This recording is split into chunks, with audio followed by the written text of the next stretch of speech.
Hi, I'm Danielle Patterson, CEO of Family Office Access, and many of our subscribers ask the best way to conduct family office outreach. And my first suggestion is to leverage your network and to try to find opportunities for warm introduction. That is the fastest way to build trust.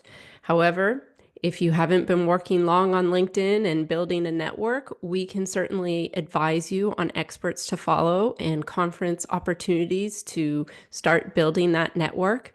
In the meantime, we definitely have tools and suggestions to help you so that your cold outreach will be more effective.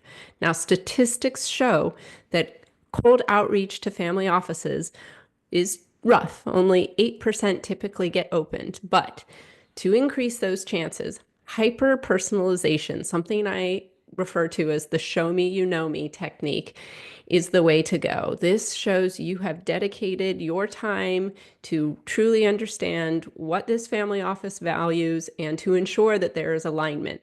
Then you need to make it about them, not you and your pitch and what you need, but you need to build trust. So we use the give, ask framework, and I'm going to share my screen and show you a few ways the platform allows you to do that easily. So when we come and we click on any of these family offices, the profile opens, in this case, the Tatarong family office. And we can see the Forrest family is where the wealth was acquired. It's a single family office founded in 2001 and relatively large. We can see they're based in Australia. We have their main phone number and a website. So we can immediately go to the website, get a sense of the vibe. What kind of language are they using? Are they coming out and immediately talking about their values? If we can use this language and reference what they're telling us they're looking for and what they value in our own outreach, we'll have much greater chances of truly attracting partners that are aligned. Next, we want to see everything we can to learn about this family, their origins of wealth, how they structure deals, what their typical mandates are, so that we really can understand based on what they're looking for that we have an exciting opportunity and frame it as how this benefits them, how a partnership can be long-term and not just the capital you need.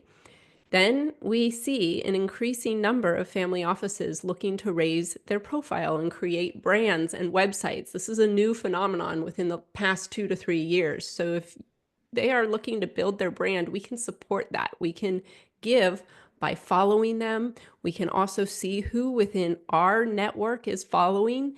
And if any of our first connections might be able to offer warm introduction if we see that they are engaging.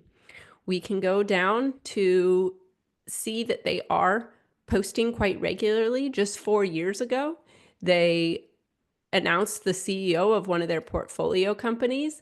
Now, when we look at this post, we can see they have got a lot of reaction, a lot of comments. And so we can see, who within the comments might be our first connections. And that way, again, opening up connectivity and opportunity for introduction.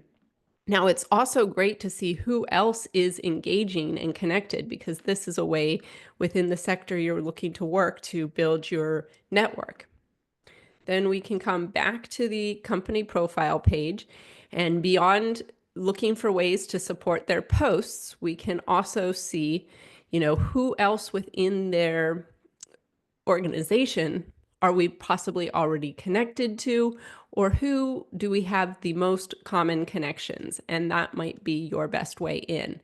So if Aubrey is the one I'd like to connect with, I can see, are any of these 25 mutual connections someone that could potentially do that for me?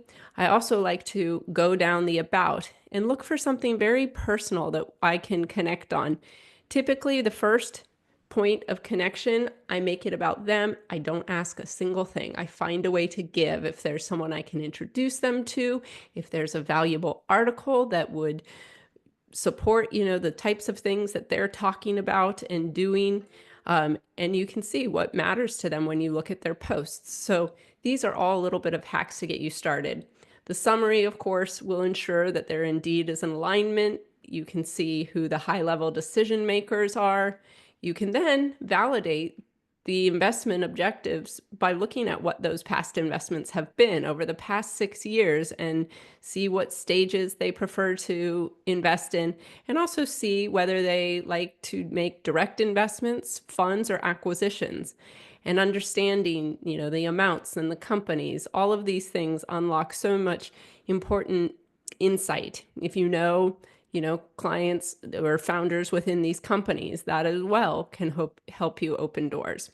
The news feed is great. Again, you can know what's relevant. You can stay informed by subscribing. This way, you are top of mind for anything exciting. You can congratulate, and it's a great relationship building tool. You can keep track of everything within your notes, and you can always star firms. So leverage your network, do your research, find ways to give, then ask, and support anything that is truly aligned through LinkedIn. Thank you for tuning in.